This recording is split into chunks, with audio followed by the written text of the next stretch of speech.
Alright, Andre, I hear you have the latest and greatest game for the Nintendo Switch, something that's never been seen before. New Super Mario Bros. U Deluxe. We haven't seen that on any other system, right? Yeah, forget Smash Brothers. New Super Mario Bros. U Deluxe is clearly where it's at. This is going to be the biggest game of the year. Actually, it legitimately might be a huge game next year.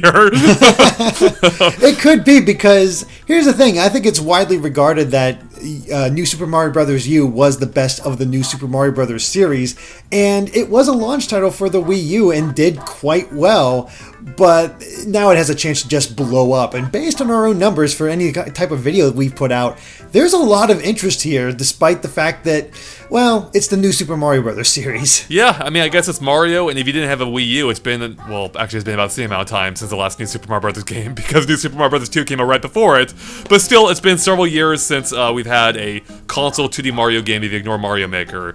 And as you said, the Switch is reaching a whole lot more people than the Wii U ever did. So yeah, I guess there is a lot of interest surrounding it. Plus, there's multiplayer, so always hard to go wrong with that.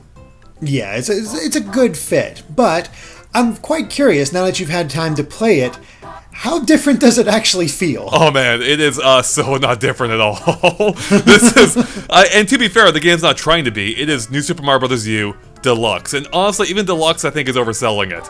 This is New Super Mario Bros. U, New Super Luigi U in one package with minimal additions. So yeah, the biggest difference this time is the fact they can now play as Toadette, which basically plays like any other character in the game, except for one key difference, and that's the fact that instead of the Super Acorns appearing out question blocks for her, she'll get the Super Crowns instead.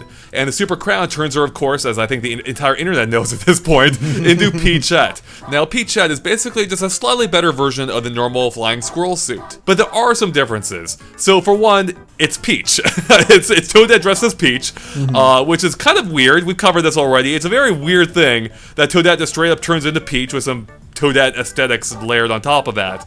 But you do have a little bit more control over how you fly around as her. So like the flying squirrel suit, Peach can glide around while slowly descending, and she can also shoot upward by pressing R, again like the flying squirrel suit. But you can only do that once each time you're in the air. But unlike this flying squirrel suit, she shoots straight up, whereas the flying squirrel suit will shoot upward but at an angle, in the direction you are facing. On top of this, she has better air control in general as well. So for instance, when you were a squirrel, turning around in the air caused you to drop to the ground faster. It basically punished you a bit for turning around while in the air. Whereas Peachette doesn't have to worry about this. You can change direction all you want, and you won't lose any more altitude than you would normally. So yeah, the Super Crown and Peachette are basically an easier to use squirrel suit, which I think I actually do prefer using. It's just a bit more fun, you have a bit more control over it. With that said, I'm not quite sure how that's fully going to affect the difficulty of the game quite yet, especially when it comes to New Super Luigi U. Okay, can she still cling to walls like the squirrel suit, or is that something that she cannot do? So yeah, Peachette loses that, which honestly isn't that big of a deal, I think. I should mention real quick, Toadette can still turn into a flying squirrel though, if you encounter an acorn in the level itself, such as like in the very first level, one of the flying squirrel enemies actually has an acorn. So if you grab it from them, you'll turn right into the flying squirrel version of Toadette. Otherwise, you'll get a Super Crown like right after as well, in which case you'll become Peachette again, or instead. Okay. Yeah. Now, I don't know exactly how much you've played, but is Toadette available in New Super Luigi U as well, or is that basically still the same? No, she totally is. So in New Super Luigi U, you can actually play as any character you want, except for Mario. Yeah, you can choose anyone from the get-go, including Nabbit, which no longer requires a cheat code, by the way, or Toadette.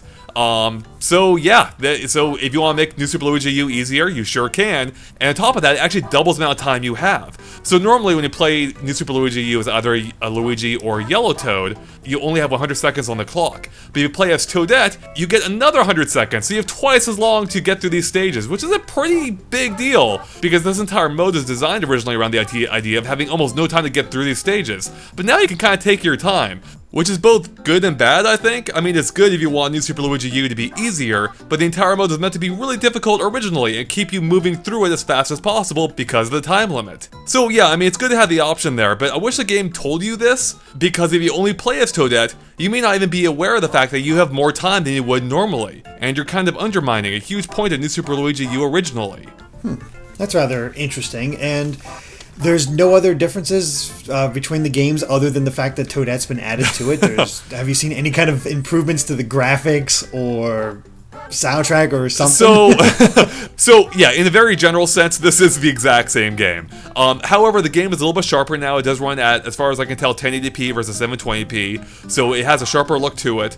But in terms of just the core gameplay, ignoring Toadette, as far as I can tell, this game is literally the same. New Super Mario Bros. U and New Super Luigi U appear to be the exact same levels, exact same gameplay. If there are any tweaks to them at all, I haven't noticed them. But I did notice a couple of small changes or tweaks when it comes to the input and output of the game, if you will. So in the previous game, whenever you wanted to do a spin in the air, which gives you a little bit more air time, you would have to tap the trigger button, which made sense because that's also how you perform the spin jump. This time, though, you only have to press jump while in the air. So it effectively acts as like a double jump, like it did before, but now it's a little bit easier being on the jump button.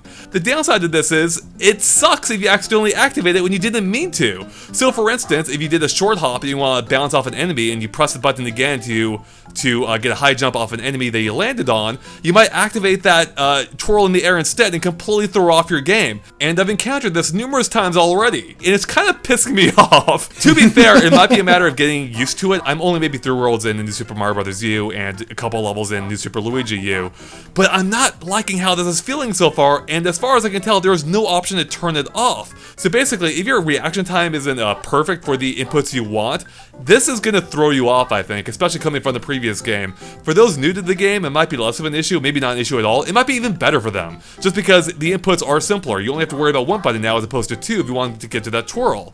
But for someone like me who's coming from the previous game, one of those missed inputs can really lead to a cascade of just errors, really. And I've just really not liked how it felt. I had no problems with how it controlled before, and now it's introducing problems. Again, this might just be me. I don't know how many people it might actually affect, but I can say that at the least it is annoying me at this point. That's a rather curious change, because you think it'd be simple, but maybe I guess it was in terms of thinking about the Joy-Cons on its side, making it easier there, but you still have a shoulder button, so I'm rather mystified by that choice. Yeah. I don't get it either. At the least, it should have been an option, because I'm sure there will be some people who prefer it, again, for its simplicity, but for someone like me, I just found it interfering with how I wanted to play the game.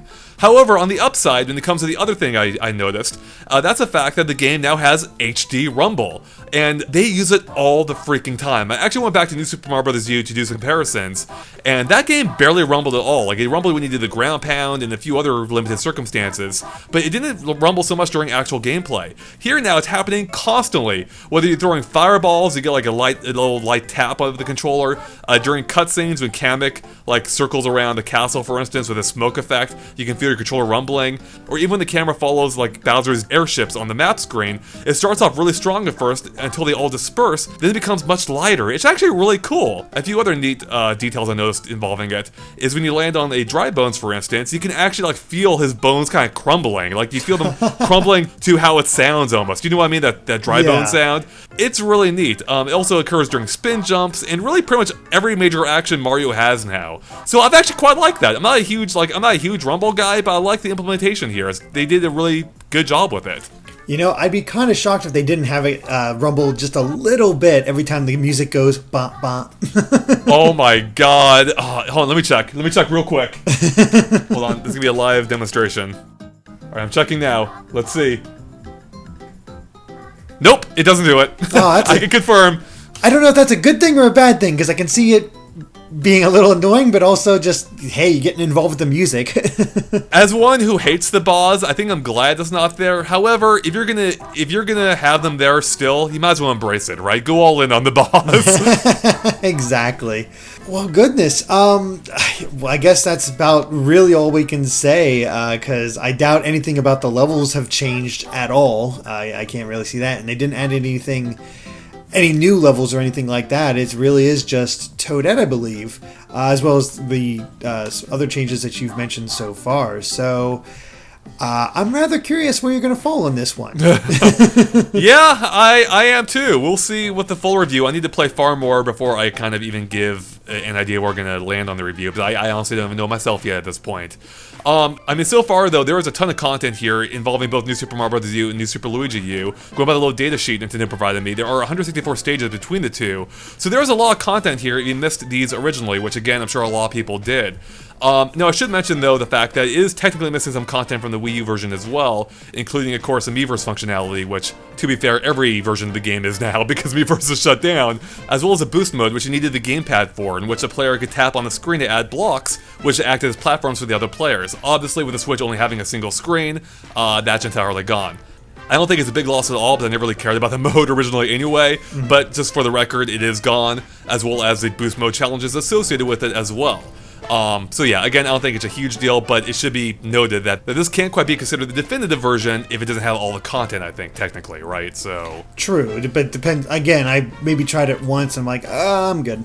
I feel like I always killed my friends more than helped them with that mode, so...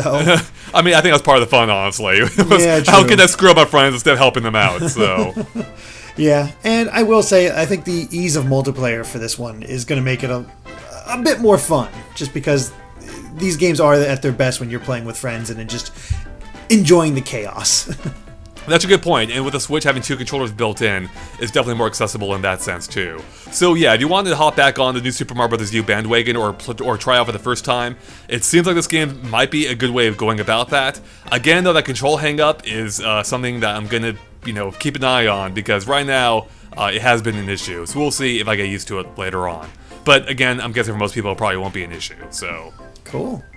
Yeah. Alright, well I think that covers it for our new Super Mario Bros. U Deluxe preview discussion, so thank you for watching, and if you like this video, be sure to like us on Facebook and Twitter at GameXplain, and of course make sure to subscribe to GameXplain for more on Mario and other things gaming as well. Until next time, bye.